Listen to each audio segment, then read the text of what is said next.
السلام علیکم ورحمۃ اللہ وبرکاتہ۔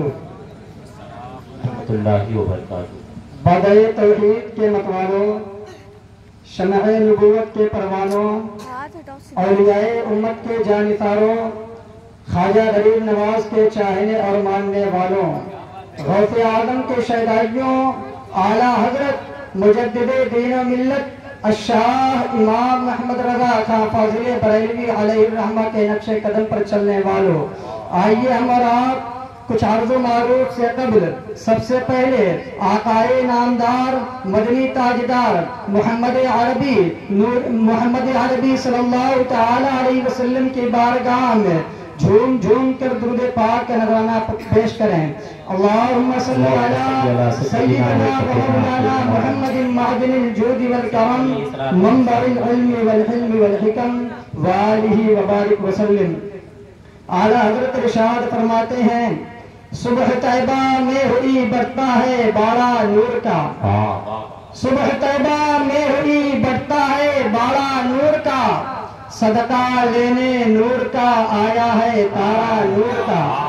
ارے میں گدا تو بادشاہ بھر دے پیالہ نور کا، میں گدا تو بادشاہ بھر دے پیالہ نور کا، ارے نور دن دونا تیرا دے ڈال صدقہ نور کا، نور دن دونا تیرا دے ڈال صدقہ نور کا۔ تیری نسل پاک میں ہے بچہ بچہ نور کا، تیری نسل پاک میں ہے بچہ بچہ نور کا، ارے تو ہے عین نور تیرا سب گھرانہ نور کا، تو ہے عین نور تیرا سب گھرانہ نور کا۔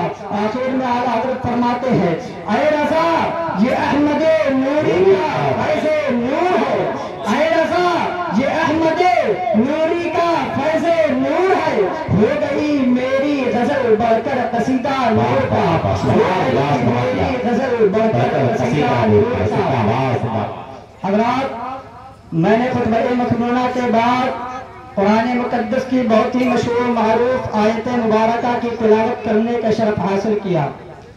اللہ رب العزت قرآن مجید میں ارشاد فرماتا ہے، قد جاءکم من اللہ نور و کتاب مبین، تحقیق کی آ گیا تمہارے پاس ایک نور اور روشن کتاب۔ یہ کون کہہ رہا ہے کہ نور آیا؟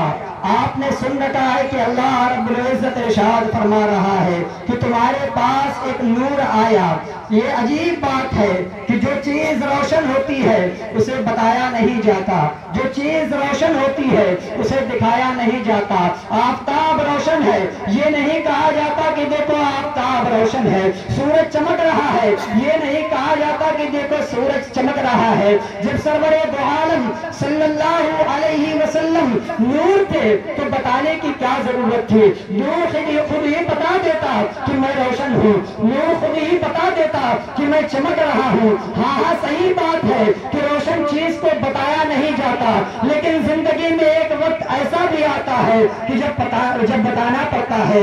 سرور دو عالم صلی اللہ علیہ وسلم جب اس خاکدان گیتی پر تشریف لائے، اس وقت دنیا خواب غفلت میں پڑی گہری نیند سو رہی تھی۔ پروردگار عالم نے ارشاد فرمایا، اے دنیا والو تم گہری نیند میں سو رہے ہو، اے دنیا والو تم خواب غفلت میں پڑے سو رہے ہو، یہ نہیں دیکھتے کہ تمہارے درمیان آفتاب رسالت صلی اللہ علیہ وسلم آفتاب رسالت صلی اللہ علیہ وسلم طلوع ہو چکا ہے، یہ نہیں دیکھتے کہ ماہتاب رسالت طلوع ہو چکا ہے۔ یہی حال آج کا ویپاریوں کا ہے، یہی حال آج آفس جانے والوں کا ہے، یہی حال آج ڈیوٹی کرنے والوں کا ہے کہ صبح سوئے پڑے رہتے ہیں، گھر والوں کو بتانا پڑتا ہے کہ ابھی آپ سو رہے ہیں، یہاں تک کہ سوئے نکل آیا تو اس سے پتہ یہ چلا کہ سونے والوں کو جگانا پڑتا ہے، سونے والوں کو بتانا پڑتا ہے، سونے والوں کو بتانا پڑتا ہے کہ دیکھو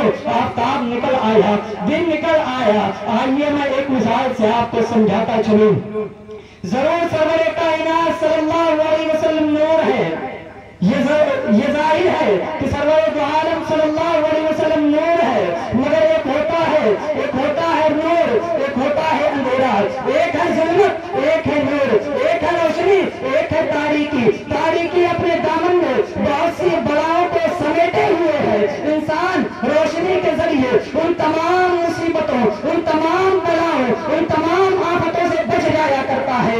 ایک شخص ہاتھ میں ٹارچ لیے جا رہا تھا، راستے میں ایک سانپ بیٹھا ہوا تھا، وہ ٹارچ جلاتا ہے، دیکھتا ہے کہ ایک سانپ بیٹھا ہوا ہے، کنارے سے ٹکرا کر نکل جاتا ہے، پتا چلا ایک آفت سے بچ گیا، آگے بڑھتا ہے، ایک بچھو بیٹھا ہوا ہے، ٹارچ جلاتا ہے، دیکھتا ہے کہ بچھو ہے، کترا کر نکل جاتا ہے، پتا چلا دوسری مصیبت سے بچ گیا، آگے جاتا ہے، راستے میں ایک کنواں تھا، جو کنواں برسات کے پانی سے بھر گیا تھا، اگر یہ اس کنویں میں گر جاتا تو ڈوب کر مر جاتا، لائٹ جلاتا ہے، ٹارچ جلاتا ہے، دیکھتا ہے کہ کنواں ہے، وہاں سے بھی بچ کر نکل جاتا ہے، پتا چلا کہیں ایک مصیبت سے بچا، پھر دوسری مصیبت سے بچا، پھر تیسری مصیبت سے بچا، پھر تیسری مصیبت سے بچا۔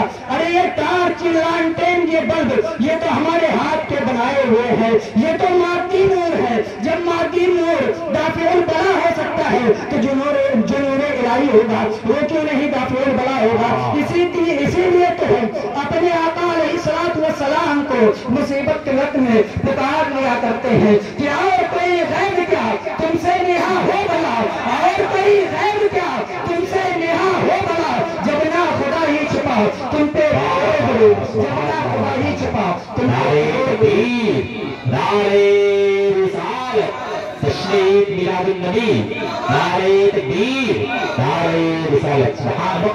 اب آئیے میں آپ کو مولانا فضل الرحمن بن مراد آبادی علیہ رحمہ کا ایک واقعہ سناتا چلوں۔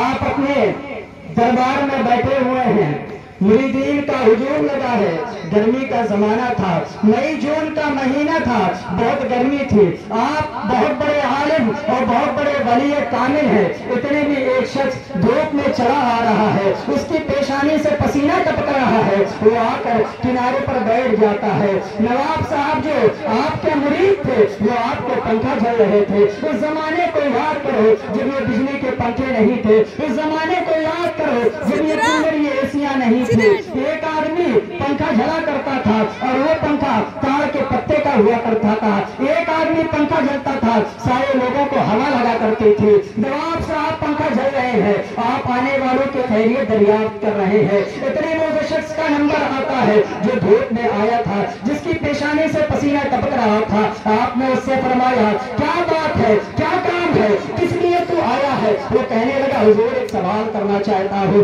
آپ نے فرمایا کیا سوال کرنا چاہتا ہے؟ کھڑا ہو گیا، کہنے لگا حضور اگر ہم یہیں سے غوث اعظم کی بارگاہ میں فاتحہ پڑھیں، اِیصال ثواب کریں، کیا انہیں اس کا ثواب ملے گا؟ آگے بڑھتا ہے، کہتا ہے اگر ہم مخدوم سمنا کو یہیں سے اِیصال ثواب کریں، کیا ان کو ثواب ملے گا؟ آپ کہتے ہیں ضرور ضرور، ہاں ہاں ان کو ثواب ملے گا۔ اگر غوث العالم کو اِیصال ثواب کیا ہے تو غوث العالم کو بھی ملے گا، اگر غوث العالم کو اِیصال ثواب کیا ہے تو غوث العالم کو بھی ملے گا، اگر مخدوم سمنا کو اِیصال ثواب کیا ہے تو ان کو بھی ملے گا۔ آپ اتنا کہہ کر خاموش ہو جاتے ہیں۔ وہ شخص کہتا ہے حضور جب ثواب پہنچ جا رہا ہے تو ہمیں وہاں جانے کی ضرورت کیا ہے؟ ہمیں بغداد جانے کی ضرورت کیا ہے؟ ہمیں کچوچا جانے کی ضرورت کیا ہے؟ آپ اسے اپنے قریب بلا لیتے ہیں، اس سے کہتے ہیں آپ میرے قریب آ کر بیٹھ جاؤ، اس سے پوچھتے ہیں کیا تیرا اس بات پر یقین ہے کہ جو بدعمال ہے، جو برے لوگ ہیں، ان کے قبروں پر اللہ کا عذاب نازل ہوا کرتا ہے؟ وہ کہتا ہے ہاں ہاں حضور ضرور ضرور، جو بدعمال ہے، جو برے لوگ ہیں، ان کے قبروں پر عذاب الہی نازل ہوا کرتا ہے۔ آپ نے فرمایا جو ولی کامل ہے، جو اللہ کے محبوبین ہیں، ان کے قبروں پر، کہتا ہے اللہ کے محبوبین پر، اللہ کے محبوبین کے قبروں پر اللہ کی رحمت و نوائر کی بارشیں ہوا کرتی ہے۔ آپ اتنا سننے کے بعد خاموش ہو جاتے ہیں، دوسری طرف متوجہ ہو جاتے ہیں، اس کے بعد پھر اس کے چہرے پر دیکھتے ہیں، اس کا پسینہ سوکھ چکا ہوتا ہے۔ آپ اس سے پوچھتے ہیں پہلے یہ بتا کہ جب تو آیا تھا تیری پیشانی سے پسینہ ٹپک رہا تھا، تیرے چہرے سے پسینہ ٹپک رہا تھا لیکن اب وہ پسینہ سوکھ چکا ہے. وہ کہتا ہے ہاں ہاں حضور ضرور ایسا ہے, میں دھوپ میں آیا تھا, میری پیشانی سے پسینہ ٹپک رہا تھا, لیکن اب نواب صاحب پنکھا جھل رہے ہیں اس لیے میں ٹھنڈک محسوس کر رہا ہوں. آپ نے کہا تو ٹھنڈک محسوس کر رہا ہے؟ کہا ہاں ہاں حضور میں ٹھنڈک محسوس کر رہا ہوں. آپ نے کہا نواب صاحب سے پوچھ کیا وہ پنکھا تجھ کو جھل رہے ہیں یا مجھ کو جھل رہے ہیں؟ کیا وہ پنکھا تجھ کو جھل رہے ہیں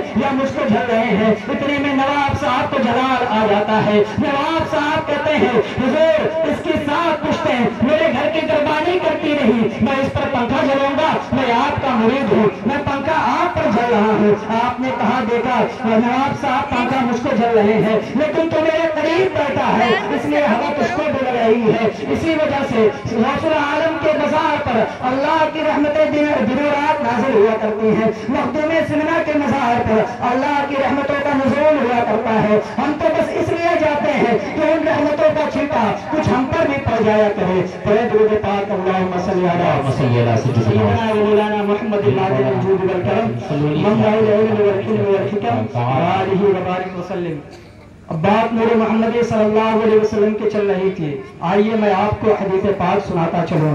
اللہ کے رسول صلی اللہ علیہ وسلم ارشاد فرماتے ہیں اول ما خلق اللہ نوری وکل خلائق من نوری وانا من نور اللہ, یعنی اللہ تعالیٰ نے سب سے پہلے میرے نور کو پیدا کیا, پھر اس نور سے ساری کائنات کو وجود بخشا, اور بے شک میں اللہ کا رسول ہوں, یعنی بے شک میں اللہ کا نور ہوں. دوسری حدیث پاک کا مفہوم ہے حضرت عبدالرزاق بن حمام رضی اللہ تعالیٰ عنہ حضرت جابر صحابی رضی اللہ تعالیٰ عنہ سے روایت کرتے ہیں کہ انہوں نے ایک دن عرض کیا یا رسول اللہ صلی اللہ تعالی علیہ وسلم آپ مجھے اس چیز کے بارے میں بتائیے جسے اللہ تعالیٰ نے سب سے پہلے پیدا کیا ہو. آپ نے فرمایا اے جابر در حقیقت اللہ تعالیٰ نے سب سے پہلے تیرے نبی کے نور کو اپنے نور سے پیدا کیا. اے جابر سب سے پہلے تیرے نبی کے نور کو اللہ تعالیٰ نے اپنے نور سے پیدا کیا. پھر جب اللہ تعالیٰ نے چاہا وہ نور گردش کرنے لگا. اللہ تعالیٰ جب مخلوق کو پیدا کرنا چاہا تو اس نور کو 4 حصوں میں تقسیم کر دیا. پہلے حصے سے اس نے قلم بنائی, دوسرے سے تختی اور تیسرے سے عرش کو پیدا کیا, اور چوتھے حصے کو 4 حصوں میں تقسیم کر دیا. پہلے حصے سے اللہ رب العزت نے عرش کو اٹھانے والے فرشتوں کو پیدا کیا, دوسرے حصے سے اللہ رب العزت نے کرسی کو بنایا, اور تیسرے حصے سے تمام فرشتوں کو بنایا, اور چوتھے حصے کو پھر 4 حصوں میں تقسیم کر دیا. اللہ کے رسول صلی اللہ علیہ وسلم فرماتے ہیں کہ پھر اس 4 حصے کو جب تقسیم کرنے کے بعد اللہ تعالیٰ اس پہلے حصے سے آسمانوں کو پیدا کیا, دوسرے سے زمین کو پیدا کیا, اور تیسرے سے جنت و دوزخ کو پیدا کیا. پھر اس نے چوتھے حصے کو 4 حصوں میں تقسیم کر دیا. اب آئیے آپ کو میں ایک واقعہ سناتا چلوں. حضرت آدم علیہ السلام کی پیشانی میں جب نور محمد صلی اللہ علیہ وسلم کو جلوہ کیا گیا تو پروردگار عالم نے تمام فرشتوں کو حکم دیا کہ آدم کو سجدہ کرو. فرشتوں کی جماعت میں ابلیس لعین بھی تھا. ابلیس لعین اتنا بڑا عالم تھا کہ آج روئے زمین پر اتنا بڑا عالم کوئی نہیں, اتنا بڑا عابد تھا کہ آج روئے زمین کا کوئی ذرہ باقی نہیں, آج روئے زمین کا کوئی ذرہ باقی نہیں جس پر اس کے سجدے نہ ہو. اس کا مطلب یہ نہیں کہ ساری دنیا میں کود کود کر سجدہ کرتا رہا, بلکہ اس کا مطلب یہ ہے کہ اس نے اتنی عبادت کی, یعنی اس نے اتنے سجدے کیے کہ اس کے نشان سجدہ کو اگر وہ زمین پر پھیلا دیا جائے تو زمین کا کوئی ذرہ باقی نہ رہے, زمین کا کوئی ذرہ باقی نہ رہے. اتنا بڑا عالم تھا کہ عرش کے جھولے میں بیٹھ کر حضرت جبریل علیہ السلام ایسی شخصیت کو درس دیا کرتا تھا, تمام فرشتوں کو درس دیا کرتا تھا. لیکن اب یہاں سے نبی کریم صلی اللہ علیہ وسلم کی تعظیم کا سلسلہ شروع ہوتا ہے. جب حضرت آدم علیہ السلام کی پیشانی میں نور محمد صلی اللہ علیہ وسلم کو جلوہ در کیا گیا تو پروردگار عالم کو اپنے محبوب کے نور کی تعظیم کرانے کی اس نے تمام فرشتوں کو حکم دیا اسجدوا لآدم, آدم کو سجدہ کیا. تمام فرشتے سرو سجود ہو گئے الا ابلیس, سوائے ابلیس کے. اب ظاہر ہے کہ سجدہ تعبدی تو نہیں تھا بلکہ یہ سجدہ تعظیمی تھا. لیکن ابلیس لعین نے خدا کے حکم کو نہ مانا, ابلیس لعین نے خدا کے فرمان کا انکار کر دیا, ابلیس لعین نے